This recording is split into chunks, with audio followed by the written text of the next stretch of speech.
Welcome to the Soulfull Sound Podcast. This podcast is about celebrating the leaders, teachers, and coaches who guide fellow humans to connect, heal, and discover themselves so they can express their gifts into the world. I am Simone Niles, a coach, sound healer, vocalist, and author. Thank you for being here with me today. Yes, yes, and more yes. Excited as always. Today I'm joined by the gorgeous Alex Crockford, who is a fitness trainer, creator of the CrockFit app, content creator, and actor. He helps people get fitter, healthier, happier, and work towards the best version of themselves. Woohoo! So happy to have you join me today, Alex, and really excited to jump into all the things, the wonderful work that you do. Thank you very much. Thank you for the intro and for having me on the podcast. Yes. We have met once in real life. Yes, that's right. And I'm really looking forward to having a bigger conversation with you. Yes, it's been wonderful. I like how we just mentioned off camera how wonderful it is to meet people and interweave connections. And, you know, we have an awesome friend, Will, in common. And I think it's such a beautiful, you know, this moment, these moments of connection that come when it's just the right time, you know, and it's such a beautiful thing. So I'm really grateful to have met you, of course, and of celebrating you in the background with all the work that you're doing and following all of your things. So I'm excited to jump in. And I know that in your work, your focus is quite holistic. So, meaning you think about the mind, the body, spirit, and all of that kind of approach in your work. So, I thought we could just jump in first and talk about the body and fitness, because this is certainly what is mostly presented in your work through the shop window, let's say. So, talk to me about your journey. How did you get into fitness? And just tell me a bit about your story. Body and fitness is certainly where it started when talking about the mind, body, spirit. So it's good that we're starting there because that's what was certainly the first part of my journey. Yes. I've always been involved in fitness and sports. It was always my main interest and skill when I was younger, playing sports, and that just took my interest further into the education that I was doing. I showed very little attention and effort in anything other than PE class and things like this. Much to my regret later on, now that I'm so interested in science and maths, I was like, wish I'd really done more of that. Anyway, college and university into sports science and things like this, and went straight into personal training and became a personal trainer. But I always had goals to reach more people, and also personal goals to achieve a physique and health that was inspirational to me on covers of magazines and athletes and things like that. So I had this connection with my own personal goals, but also wanting to help others achieve the health and fitness that I was achieving myself as well. And that led me to gradually not move away from personal training, but find ways to expand and reach more people rather than just the one-to-one person that I was in the gym. So that was the right time with social media and everything like this. So I was posting my workouts and sharing all of these things and helping people and building a community, which led me to launch my service and product, which is the home base or the hub of what I do for all of social media to funnel down into. And that's where I am now, really.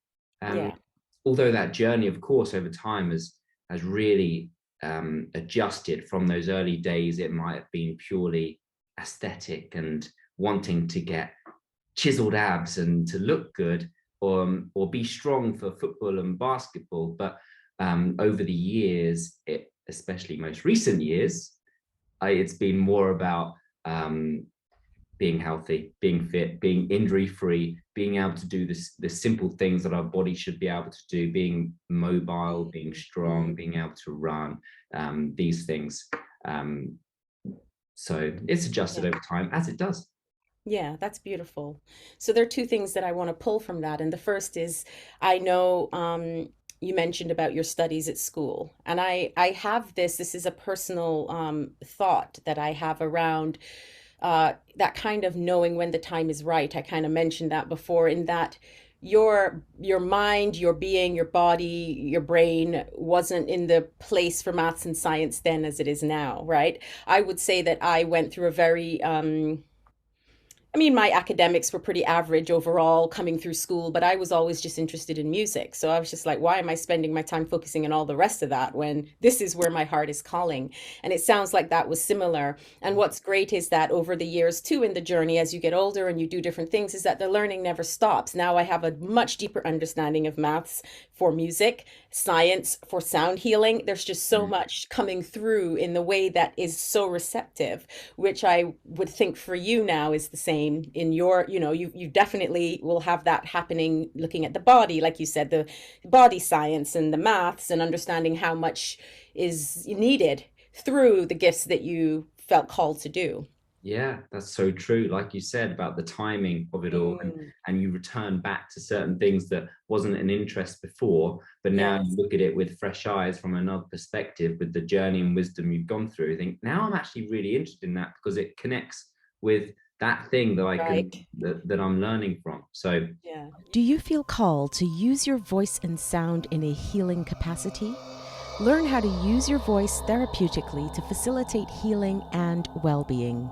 Whether you want to go deeper in your own healing journey or facilitate others in theirs, this training is for you.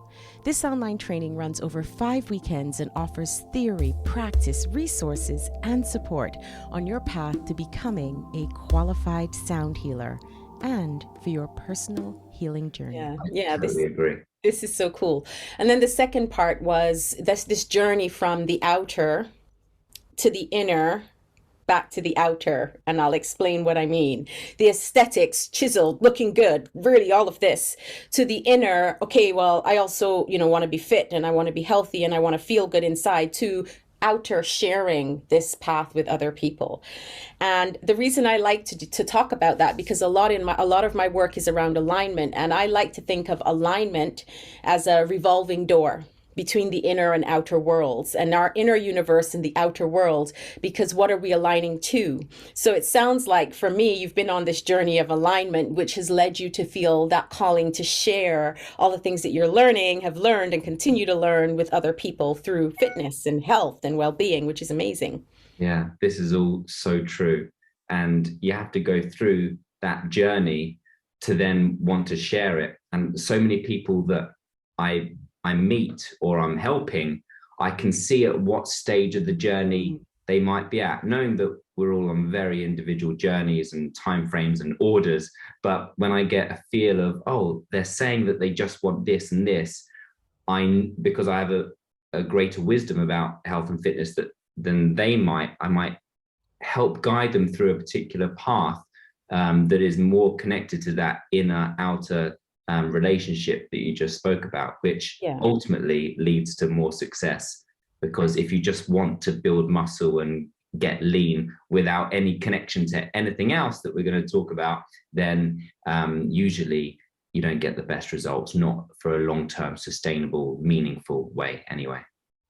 Yeah, and I think for me, my own personal journey in this, looking at mind, body, spirit, that I think that my body probably has had the least attention over time, not forever, but in moments when I think now I'm definitely on a much I have a much better relationship with my body, and I'm on a fitness journey and I'm working on certain goals physically, where my mind and my spirituality have been a massive focus and a really beautiful place to spend time. So bringing those over to the body, it's a really interesting noticing and awareness of the importance of that holistic, as we spoke about, approach of all of them getting attention. And of course, that won't mean that they all need the same amount of attention equally all the time.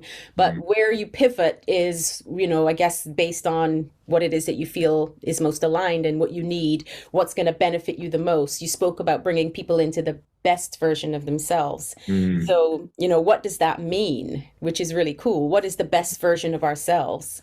It's exactly what you're saying about that awareness of those multiple aspects of mind, body, spirit. And it's not just about looking good, but feeling good, and the whole holistic approach. Yeah.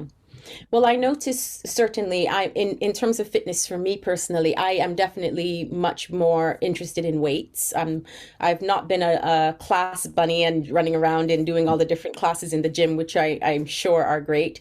I like iron, I like weights, I like that feeling. And there's something in that for me that is it builds an internal strength as much as it does the physical strength, right? So we talk about the mental aspects, and I want to know a bit more about that piece because, of course, looking at the work you do, I see how you demonstrate exercises. You go into this is the best technique for safety and not having injuries, all of this. I love that your exercises are, a lot of them are home based. Anyone can do them. Granny can do them, you know, toddler can do them almost. It's really beautiful and expansive. So we could talk about that. And then the mental aspects. Talk to me about what it takes to do what you do. Yeah, the mind. I think that the mind and the mindset is really key to the foundation of even starting any fitness wellness journey. It's about deciding, it's about knowing that you have the choice to decide what it is that you want, what your goals are, framing certain aspects in a certain way, creating a narrative. It's all starting in energy form first. Yes. That's whether it's goal setting or turning something negative to positive. So I'm not exercising or doing this because I hate my body, but in fact, I'm doing it because I'm celebrating my body. The fact I'm grateful that I can move. All of these things is all about the mind and the mindset first. And it really transforms your journey through life and in fitness if you just reframe how you're approaching a certain thing, and creating that environment and experience for yourself.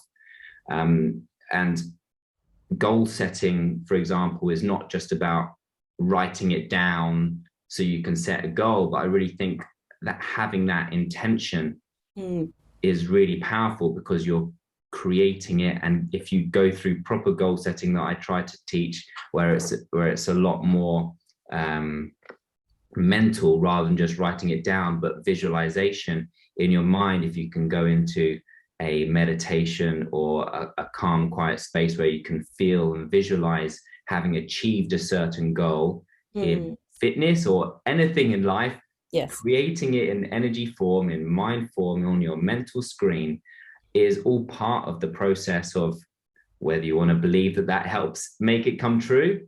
In my opinion, it does. But if not that, then at least in self-belief, because you've started to connect your feeling with having achieved it, and that success momentum starts to motivate you and inspire you to move in that certain direction. When most of the time, a lot of people have quite low self-belief because of previous failures or quitting in the past, or the journey is way too big to even start. And I use this myself all the time, whether it's in my fitness journey or in my professional life or in anything else, is starting with the mind before any action. Anything else.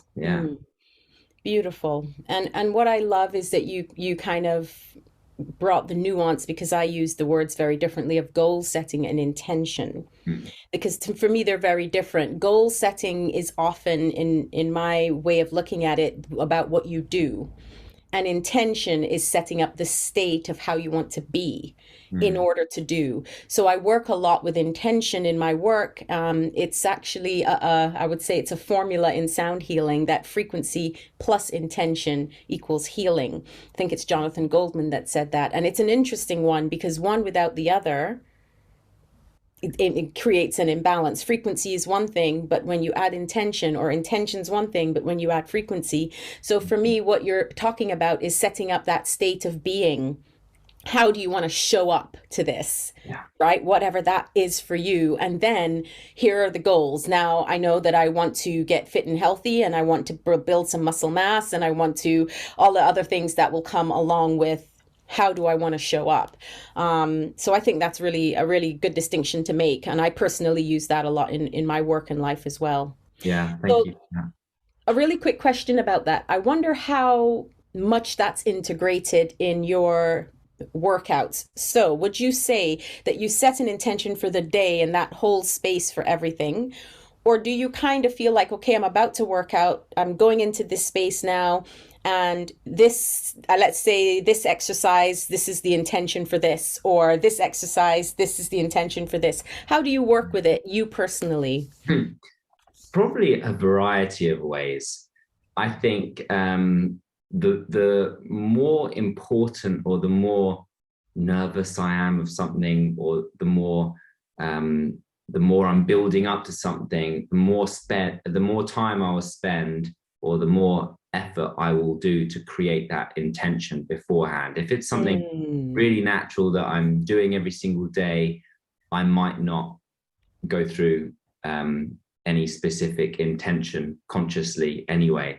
right. However, with working out specifically, I find that I am really present. I am really, most of the time, so focused on what I'm doing, which is another reason why I love exercise, because it does help really clear the mind and focus you onto being present. Yeah.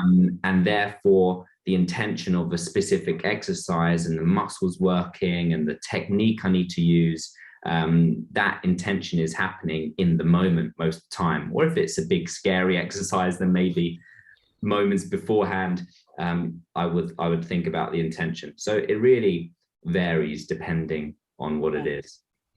So it sounds like, in a way, it's like when you need to call in the big guns, let's call it, that you feel like, okay, this is the moment to really bring something in this moment. Mm. Otherwise, there is a little bit more of a blanket approach. And you also have found a formula of getting into state already, because you've been doing fitness and practicing that, discipline for so many years, that you've already worked out how to get into that state for yourself. What are some of the ways that you encourage others who may be new to this journey to get into that state, like you said, of being so present and just in the room with movement and your body? Apart from probably the framing of the narrative that we spoke about in the mindset, is probably doing something that feels good or that you enjoy, at least to get into it. If you're struggling to get into it or enjoy workouts or fitness, is to partner it with something really enjoyable, whether that's your favorite music and doing, just moving and dancing. Yes, Like yes, this, of course, we need to talk about sound and music at yes, some stage. for sure, for But sure. it is And certainly, dancing even. yeah, that's certainly a really great gateway into it. Yes.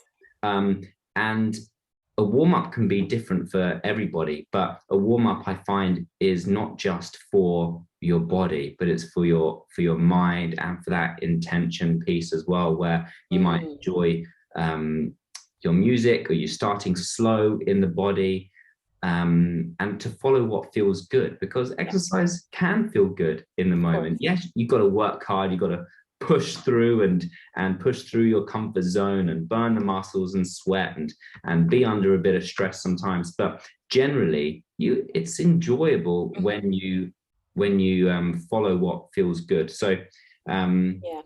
in creating the space as well. So if working out is adding stress to your life, then it's not the best use of your time. It's a physical stress, and that's needed to Yeah. build muscle and to get better. But if you're forcing it in around a stressful room and kids running around or whatever, and it's not enjoyable, then Yeah. maybe that time could be used elsewhere, or you could detach yourself if it's possible to get Yeah. outside or go somewhere else. So it's creating the space for yourself. Yeah, and I relate to that because joy is a big value of mine. A lot of I used the term in the past, joy is my inner navigation, because often with what I do in life, if there's no joy, I'm out. Mm. And it's either that I change the environment to cultivate the joy, or if I'm done everything I can do to cultivate the joy and it's just not changing, then I change the environment. So it's either I change me or I change the environment. And I find it's beautiful, because that for me is certainly within life in general, but let's come back to exercise, is a mixture of joy and curiosity, because there's so much that I don't know yet if I'm going to enjoy or if I'm going to like. I know things that I've tried and I'm definitely like, nah, thanks, that's not for me. But there are other things that I'm just like, oh, like when I call it losing my running virginity years ago. I was just like, I'm not a runner. I never used to. I mean, I used to sprint in school a little, but I was never a runner. I was more javelin and did okay there, but I was never like an athlete. I was like, my family was, and I was music. I was like, you go run, you go do all hiking and karate, I'll go sing, you know.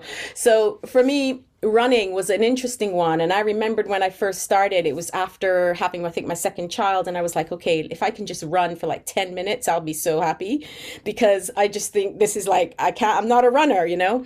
So there was this identity about not being this or not being that. Yeah. And I had to let go of the identity piece and just go into curiosity. Mm. And as I started to run, and even just gradually by 1 minute every time I did it a little bit more, and I could feel myself settling and my breath changing and my body changing, I started to love running. And I would never have known that I would love running. I mean, because it was just something I was curious to figure out and see. Yeah, that curiosity needs courage, yes, and strength to begin, and also like low expectation in a positive way, to know that you're going out for 10 minutes. You're not trying a 1 hour run, which you probably end up feeling really rubbish about because it was difficult. But having that low start, that curiosity to go out and see what happens, it gives you that positive reinforcement to be like, wow, I'm going to try one extra minute next time, and another minute. So yeah, that's a great way to approach it. What would you say is the difference between motivation and inspiration? I would say, in a simple answer, I would say one is internal and one is external. And that's what I love to use inspiration more than motivation, generally speaking. I use both in my terminology, but I like to say inspiration more because I find, or instead of internal, external, it could be push and pull. Motivation, you're pushing to do something. It could be an external force, like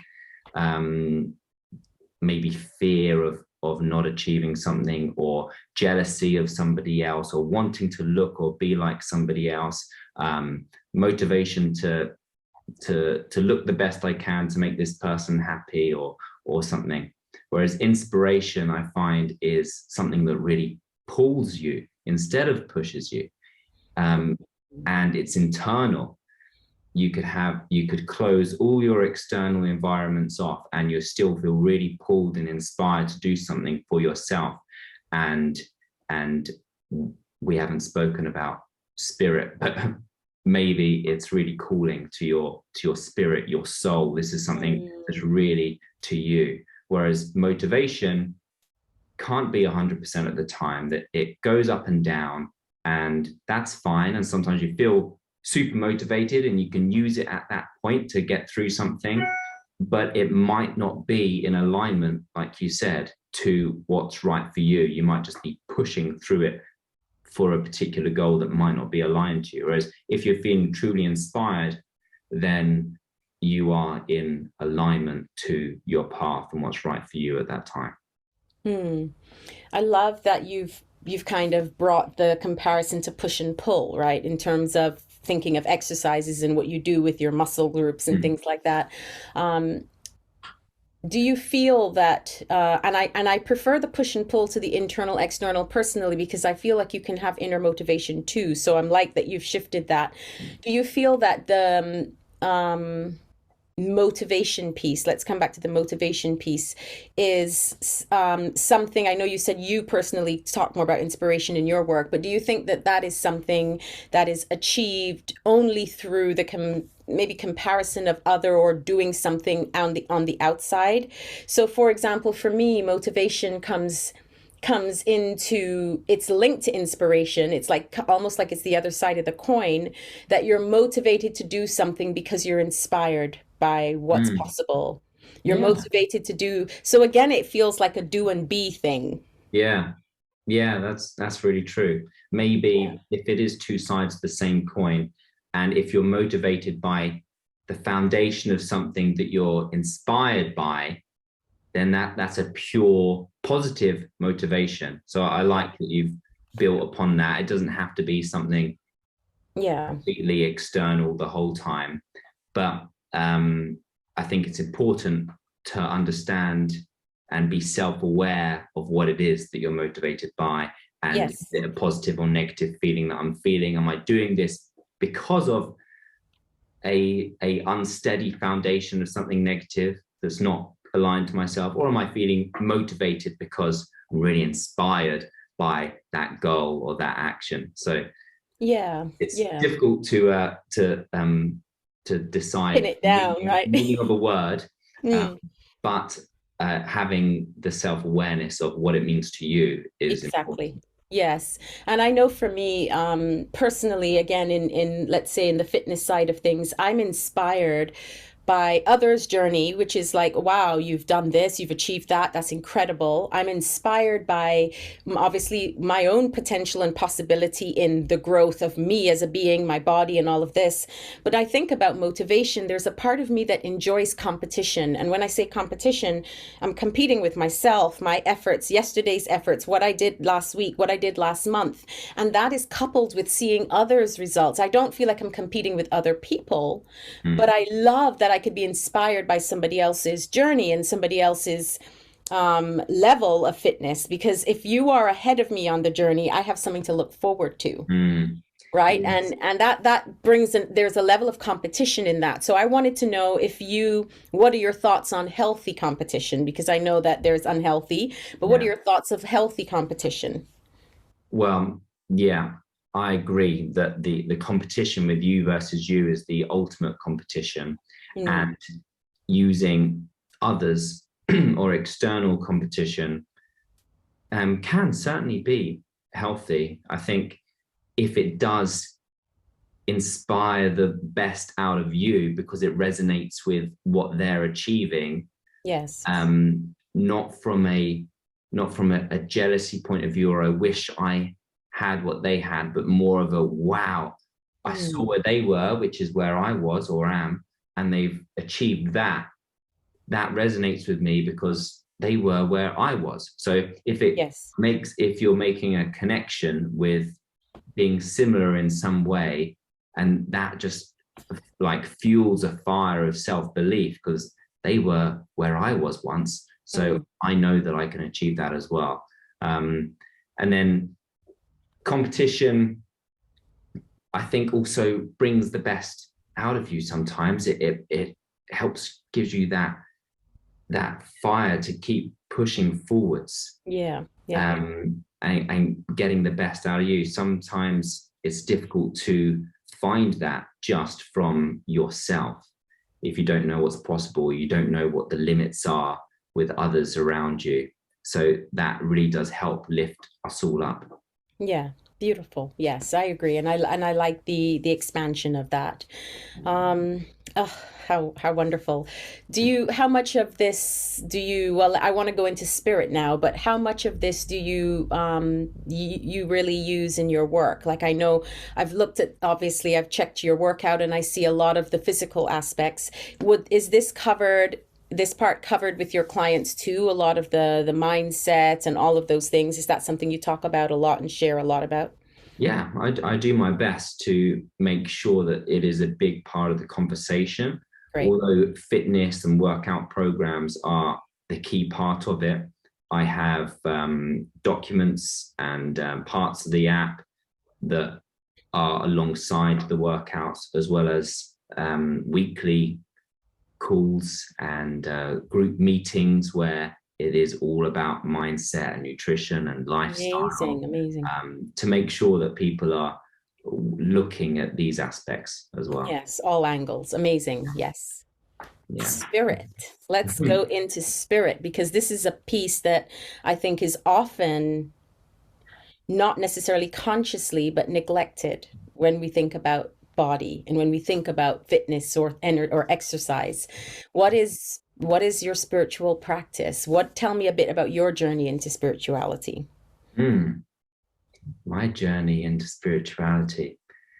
I think I've I've known for a long time that there's something else or something that I didn't know but wanted to know, and I've always been interested in finding out the truth of the universe, of life. Whether when I was young, used to gaze up at the stars and in wonder, or start to get interested in things like law of attraction or things like that. I remember there just being multiple just little signs and little pokes in me as I was growing up and in my young adult life. But I've always been very focused on my business and career and things. So it was probably a slow poking at me.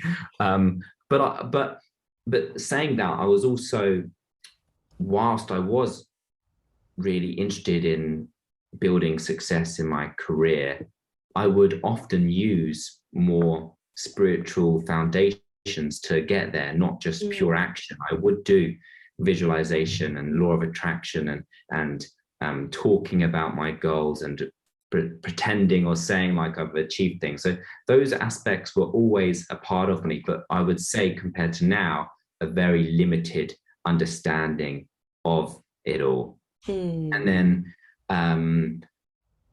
my interest grew over the years, and it was probably 3 or 4 years ago where I had a psychedelic experience, shall I say, with some close friends. Respected the journey and the trip, and we're a good group of friends that went through intention, and we're talking about our life, and it was just a really magical experience. And back then it was probably fueled with a lot of curiosity for me, but it really just massively opened up my eyes to life and the universe a lot more. And that was probably one of the catalysts into really just continuing to search for the truth and who we really are.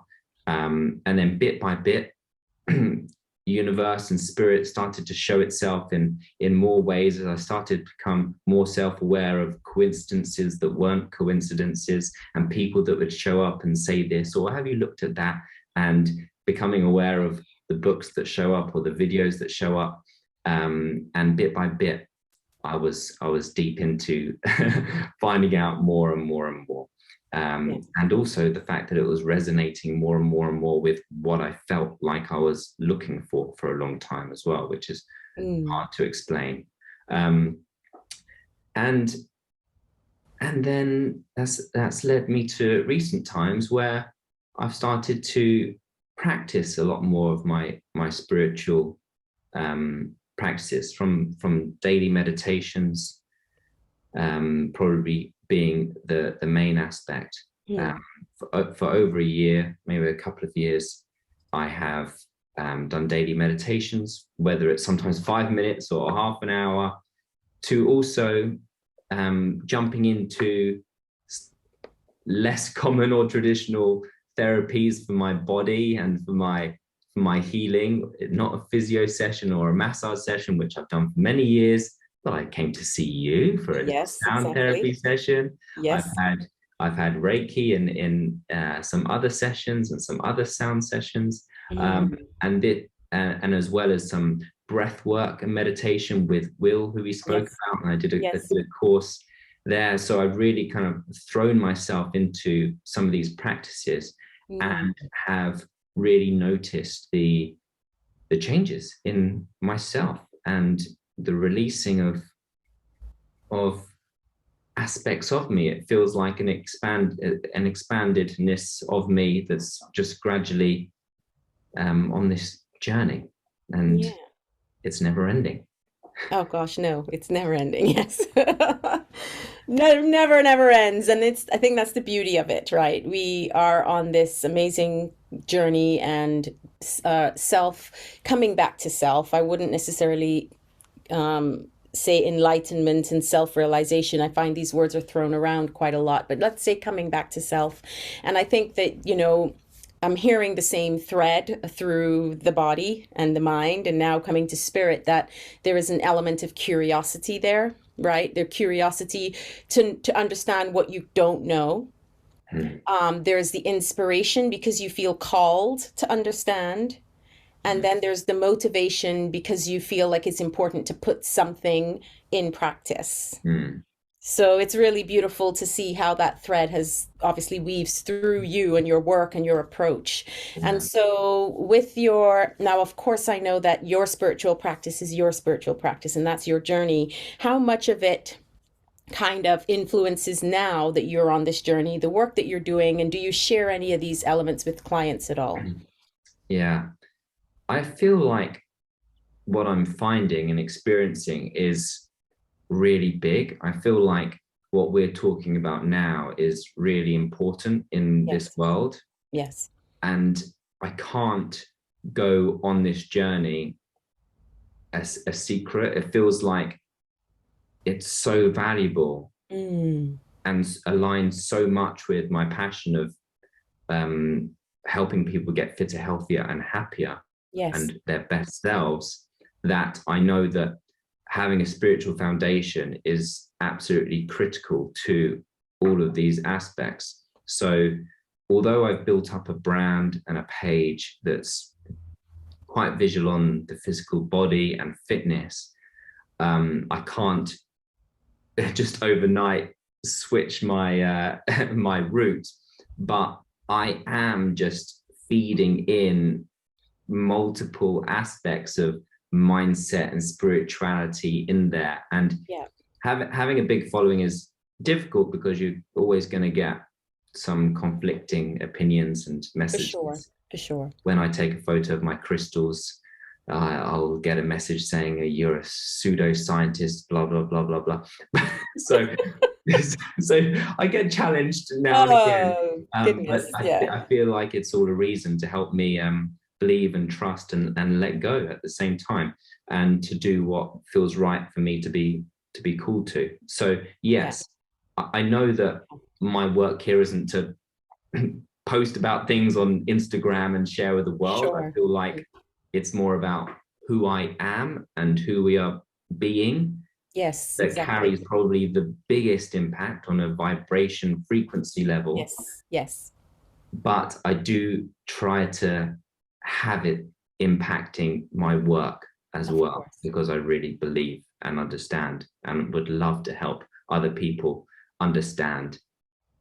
Because many of the things I think about now never crossed my mind 5-10 years ago. So I know that the journey of expansion is very possible for many others, and I would love to be a part of other people's journey in that understanding. Well, the thing is, as you said about frequency and resonance and vibration, is you already are influencing people and inspiring people through you being that, whether you share it publicly or not. I mean, social media, if it's not on social media, it's not real, it doesn't happen. But no, I understand, of course, too, from a business perspective, it's not about switching over, because it's still a part of all of that is still part of what you do. And you can't separate you from the work that you're bringing into the world. So that's going to filter through everything that you do. And you might find that then there is an inspired idea of how to integrate it more practically into your business. That's something that will only you will know. What's right and what's aligned and how and all of those things. And as you said, there will always be people who don't understand. And I love when I have people either unsubscribe, say something that I don't get what you're talking about. I love when that happens, because for me, it goes, oh, my frequency is really strong now. So the people who don't resonate with me are falling away. Cool. Now I'm going to start to be attracting more of those people who resonate with the frequency, and we evolve and change. So that always happens. That always happens. I don't take, I won't call it rejection, but let's call it that for the sake of this understanding. I don't take rejection personally. I actually often teach, come on, if you have a beautiful garden, you're going to take the weeds out, and you're going to, if you want other flowers to survive, you're going to pull things away. The weeds have their purpose. They're a part of nature. They're beautiful too, but you might decide you don't want a garden full of weeds. Mm. So you pull those weeds out and lovingly place them somewhere else in the earth, Yeah. right?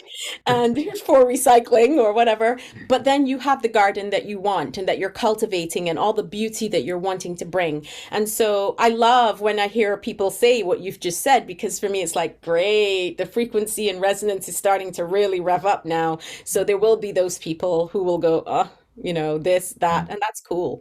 This is really nicely put. I'm going to remember this. Thank you very much. I Oh, think good. I'm glad. it is important to remember that, isn't it? To not necessarily try and please everyone, but to be yourself and understand that that's going to resonate and be right for certain people at a certain time. And if they're not ready for you at that certain time or at all in this lifetime, then let them fall away. They may come back another time if it's right, when it's right. Exactly. I love that. So you spoke about your spiritual practices and meditation being one. What are some of the other things that you are turned on by right now? Like, what's the area that curiosity is like leading you down the rabbit hole? Creativity as a whole, really. I feel like so much of what I've done the past few years about building a business and being on social media has been very, although creative in one aspect, is more on this laptop and on my phone and digitally editing and writing than most people think. From a personal trainer to an entrepreneur, business person, and owner, has been very technical focused. What's really inspiring me at the moment is to just see what I am capable of in so many aspects. Hence why the acting career is on its way as well, because that's one avenue that I've chosen to choose, which is nothing to do with everything else. I've had to go through the lessons about how to become an actor, which has been really enjoyable, because it's all about presence, authenticity, real emotion, which is all part of this as well. So that's been fun, and that's a continuing journey. But also, I'm singing at the moment. I'm doing singing lessons with my uncle, who's a singing teacher, because I've never considered myself a singer, but I know that it can all be experienced. And I never thought I was a runner. There you go. There you go. Yes, that's so cool.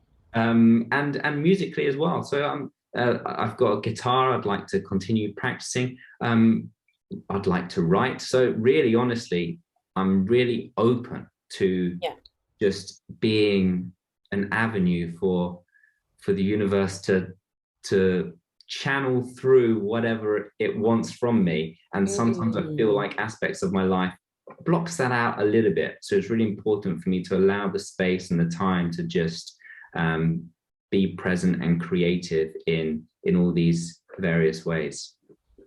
Yeah. And the areas of your life that block it out, how do you know they're blocking it? Usually a feeling, an emotion, being aware of how I'm feeling. And it's not usually the thing itself for a small amount of time. It could just be a large amount of it, or lack of other aspects that makes it like that. So we all know social media 24/7 a day isn't the best thing for us. And I'm not afraid to say that, even though my business is on social media. Of course, I want people to spend however long is healthy for them, 10 minutes or an hour. And if they see my post, great, but I'd much rather them put their phone down and go and enjoy life elsewhere if they never see my post. So it's important for me as a creator and a consumer that I don't get lost in it as well. So when I do find I'm on the scroll for a long period of time and anxiety rises from, should I be creating this? Should I be doing this? And how come I haven't got all the likes and the views that that person has? I'm on all these different platforms. When I notice this bubbling of anxiety, I know that that's really blocking who I am and the gift that I have in this world. So it's a self-awareness thing. Yeah. Yeah, that's beautiful. And then how do you resolve it? Put that phone down. Turn it off. Yeah. Yeah. Um, Detachment, or disconnect to reconnect, I like to call it. Yes. Disconnect Beautiful. to reconnect. And that can be in my favorite music, exercising, singing, dancing. Just embodiment, getting back into the body, moving, stretching, yoga, breathing. Yeah, just a 2 to 5 minutes of deep breathing just can really transform my day sometimes. So all of these things. Yeah, and what's really interesting in as I observe you expressing this is that every time you spoke about the blockage, you would put your hand on your heart. You would talk about anxiety, you talk about whatever, you'd place your hand on your heart space. And then when you talk about disconnecting and reconnecting, there was a sweeping energy back in, right? So it's this same area for you that is just like blocking, clearing away what's not aligned with your heart, what's not heart centered, and bringing that energy back to what it is that you truly want, that feels in the flow and feels aligned with, whatever, as you said, you are there to channel through you, because we never know the whole picture, and we have will, and we can, and I don't mean will, but we have will, though we have him too, that can help us make, that allows us to make decisions and so on. But I am often, my practice very much recently, and this is through also grieving recently and things like that, has been coming from a place of surrender. Right? Surrender is a beautiful one. It's not easy to do, but when I surrender to whatever is in the moment to moment, it allows for so much more, awareness and self-awareness and understanding. As you said, there's something so much bigger than what we know and can hold in our physical hands. But in our being and our energy and our interconnectedness, there's no limits. Yeah. There's no limitations. And that place of surrender for me is very much reminds me of growing up in the Caribbean, and having the sea and the beach, of floating and just lying in the sea and letting the waves wash me wherever they want me to go for a few moments. It's just such a beautiful feeling. Would you say surrender is the opposite to control? Would you say it's... That's a really good question. On some levels, yes, because if you surrender, you're letting go of the control, not the control of what's necessarily going on the outside, though, but your own need to understand or control or direct something.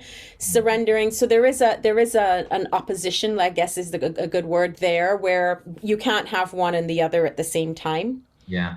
Yeah, go on. Like various aspects of my life in the past, Mm, I've really wanted to control. Like, I will do this action because it's leading me to this yes. path and to get this goal or success.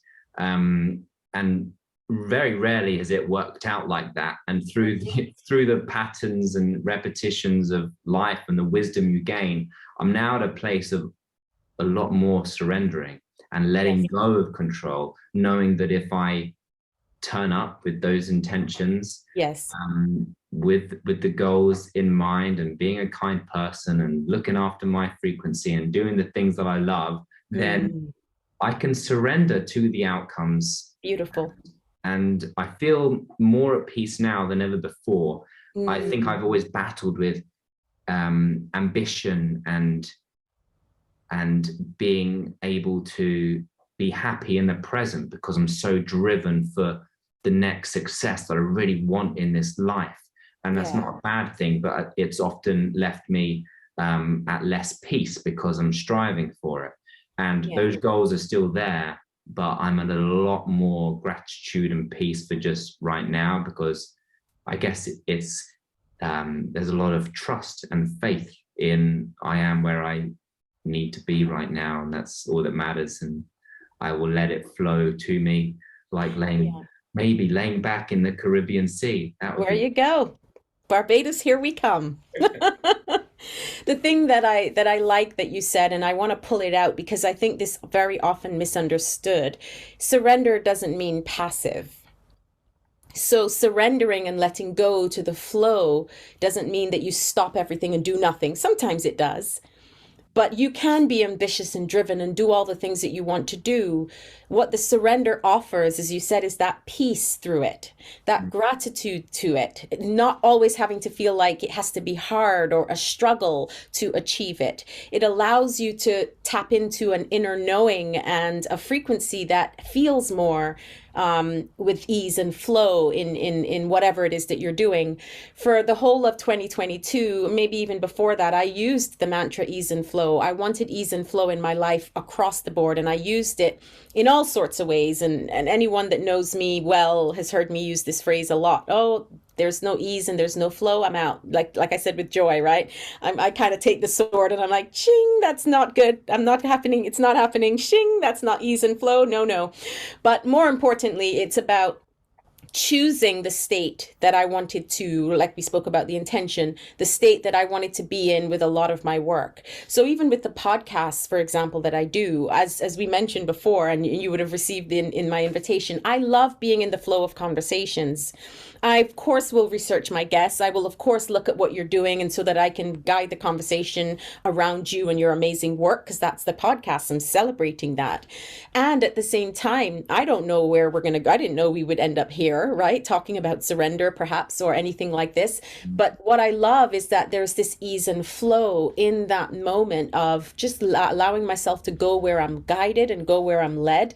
And then there's an interplay between me and other, which is you in this case, which guides me. But we're still taking action. I'm not lying in the beach right now. I'm having a conversation over Zoom somewhere the other side of town, right? So it's not a passive thing. Yeah. And we do have an element of molding and shaping, and then we can let go and just see what else wants to come through. Yeah, that's really well put, and a good reminder for a lot of people that surrender doesn't just mean sitting there and letting go and waiting, but Yeah. like you said, the alignment, taking the actions when you're aligned with the ease and flow can Yes. be a surrendering process whilst being active. Yeah, it's Yeah. really nicely put. And back to the fitness journey, I say it all the time, is the progress, the journey is the destination, and you have to Yes. enjoy the process of it, because if we're striving for that moment when we're on top of the mountain or we achieve our goal, that's a tiny fraction of your life, and it's not worth it just for that moment. You've got to enjoy the process, the journey along the way. Beautiful. And there's always another mountain that's higher, right? Yeah. It's like isn't that the funny thing about it? It's like, okay, I finally got here now. And then we go to Everest next, No, I completely agree. The journey and the day to day, even, I would say, coming back to daily practice is super important. And they evolve as we evolve. I've been very blessed and fortunate to grow up in a spiritual background where my mom started her own spiritual group and practice when I was 6 years old. That's when I started learning about meditation, and we would have sunrise meditations on the beach, and it was just a beautiful thing.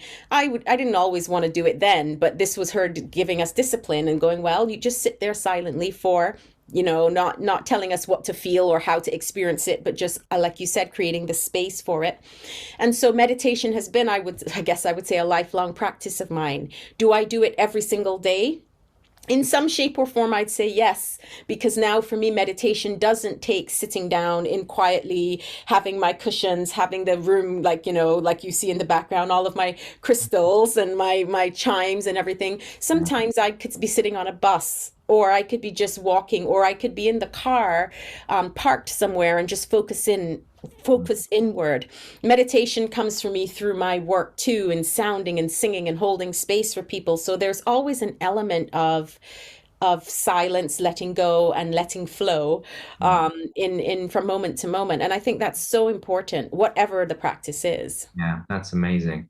Would you say that foundation of practice is required to then feel quite meditative in those other aspects of life, on a bus, in a car? Or do you think anybody starting out in a meditation journey can experience those moments of meditation as well without having to get the, Yes. the cushions. So the answer is twofold to that. I think that when we talk about meditation through the mind and words, that we are putting limitations on what's possible. So in essence, anyone can do all of it now. However, the foundation pieces, the reason I say however is because meditation often people are distracted by the outer world or the outside. They're distracted and they find it harder to release and go inward. Yeah. So I think the foundation allows of sitting in silence somewhere or creating the external environment that promotes you not being distracted, allows you the practice of going in and not being distracted outwardly. Then you have to work on the distraction inwardly, right? Which is, we think we need to get rid of our thoughts, but that's not true. You're going to always be thinking. It's not being attached to the thoughts, in my opinion, as opposed to not thinking. I hope that you're still thinking, you're alive. Thoughts are going to keep passing through your mind. Yes. But so to answer your question, yes and no. Yes, in that the foundation maybe makes it easier. Yeah. Because I think there are a lot of people that will find sitting down and hearing a car passing or a honking of a horn or something disturbing. When I used to do work on, actually a good friend of mine and I did this often, we have a different meditation practice, but she also practices meditation, and we'd be on a tour bus. And we'd have everybody talking and everyone doing their own thing from one destination to the other and music stuff. And we'd just sit quietly for about 15 minutes, 20 minutes, close our eyes and meditate. And it was so beautiful. I would open my eyes and go, oh yeah, I'm on the bus with everybody. As opposed to, oh, I can't focus, I can't, So, Yeah. but that took practice. But I like to think that we have the capacity to learn in different ways. I might have been blessed to start at 6, but you don't need to have started that young to have the practice that I have now. I like how you started that with just quickly mentioning that your ability is limitless and everybody has the ability. But with that put aside, Yes. with that put aside, the foundation does help, of course. Yeah, it does help, but it's like saying, okay, how you working with someone in the gym, right? What's possible for them? What's possible for them is based on, certainly you're going to give them the foundation so that they avoid injury or that they find an easier way in for health and safety and all those things. You're not going to say, okay, go on bench press, 80 kilos on the first. I mean, all these things. You're going to guide them towards a particular weight gradually. However, does it mean that they can't get there? Yeah. Right. And that's why I'm saying it's the limitless to me is like, I'm not going to put a cap on what's possible, because someone might come and say, well, actually, I've never ever meditated. No one's ever told me how to meditate. All I know is that you're supposed to sit in silence and whatever. And then you go on the bus and you do it. And then it was amazing. And they never had a meditation practice. I'm like, great. Whichever way works for you. Great. You know what I mean? We're all so different. Some people are able to not turn off their thoughts, like you said, but go within and find that place a lot easier than others. I also just noticed something that I hadn't really noticed before about meditation and my journey with it and I'm always making similarities with the fitness journey as well, is I'm always, which could be counterproductive, but I'm always thinking about my progress spiritually and getting better at meditation, which of course is a good goal to have, but in the moment of striving for more could be resistance and counterproductive to actually surrendering and letting go in the moment. And I noticed that some days are better than others, and some days I completely just aren't able to find peace and softer thoughts and focus, and other days are fantastic. And it is not linear. It is just a flowing journey of good days and bad days. And that is the same with fitness. You never tell somebody that it's just going to be a continuous straight line of progress, but a journey of ups and downs. And that I've noticed this recently in my meditation, and to not be frustrated that I come out of meditation thinking, well, that was rubbish. I just battled with my thoughts for half an hour. But to just let it go and be like, that was today. Right. but also to reframe that, how awesome that you sat for half an hour and battled with your thoughts. You Yeah. know how many people don't even notice Hmm. that how much their thoughts are impacting their life, and how much we walk around unconsciously in certain things, or in survival mode instead of thriving. Yeah. The fact that you sat for 30 minutes and battled was better than not. Yeah. And Absolutely. that for me is like still a win, right? And then eventually, as you said, it's not linear. It's when you think of the spiral, something can be right around the corner and you don't know because you can't see it in that vision, in that line, which is really crucial. And the other thing I wanted to mention, because you brought it to the gym and the days that aren't going to be good, and I talk a lot about this, maybe in my past life, but I talk about a lot about the plateau, Mm. because often we see, certainly from an exercise perspective, you're like, oh my gosh, I've been working out for a whole month and my body hasn't changed. Like, I've hit a plateau. We use the word plateau in life as a negative thing. But when you actually think about what a plateau is, it's a stable piece of land on a steep incline.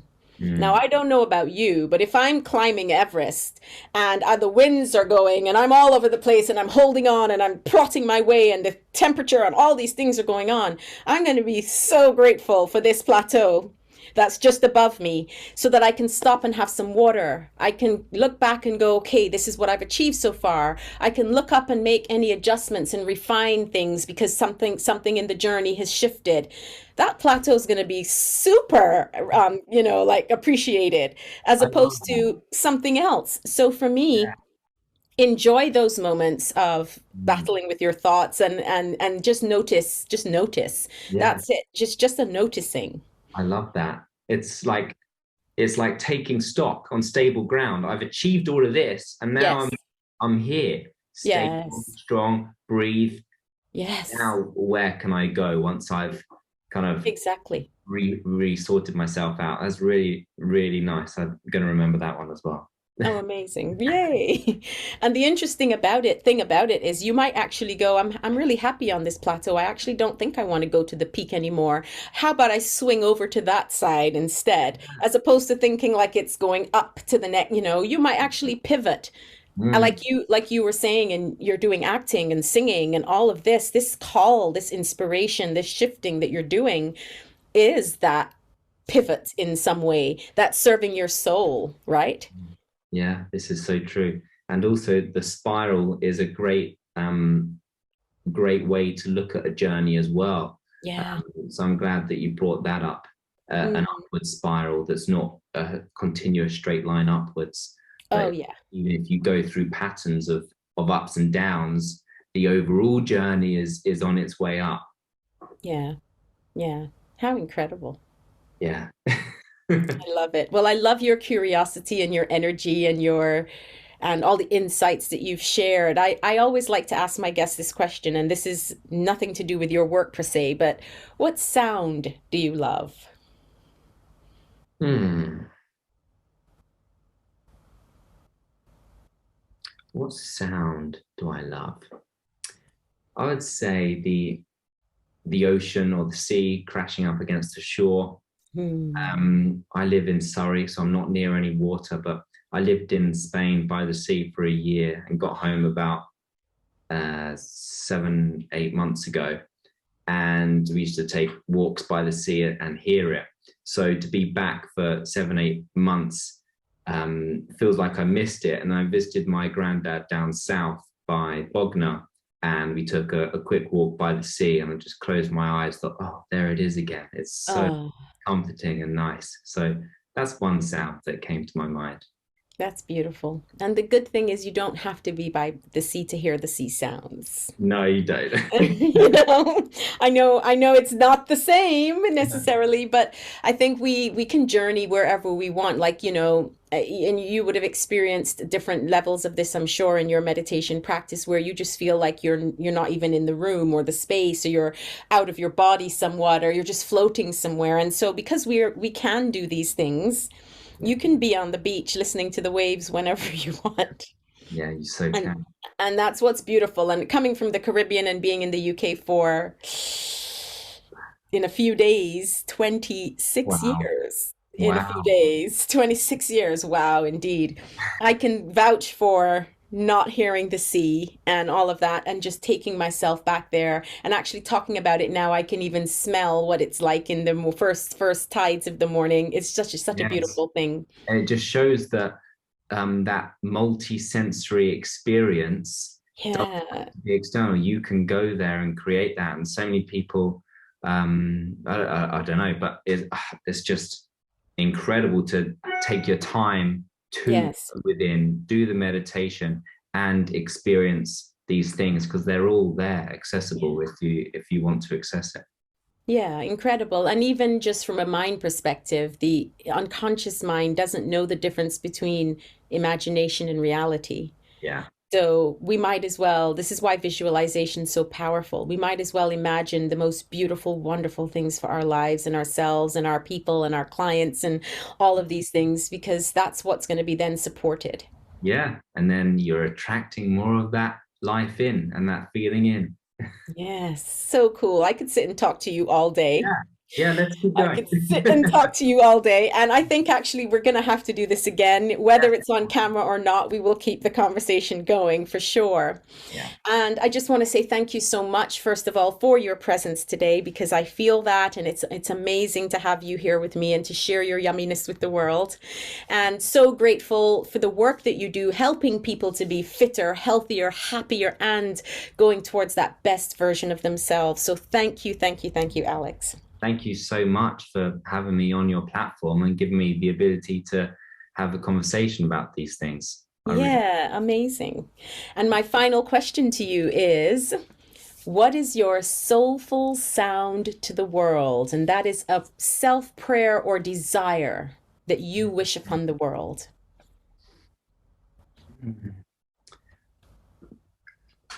it might be repeating a little bit of the things that we said, but the one desire or prayer to the world is that we remember who we are, who we truly are inside, that we are this mind, body, spirit, that we have a body, we aren't our body. We have a mind, we're not our mind, but we are spirit, soul, we are part of the universe. And to come back to that, always to remember who we truly are.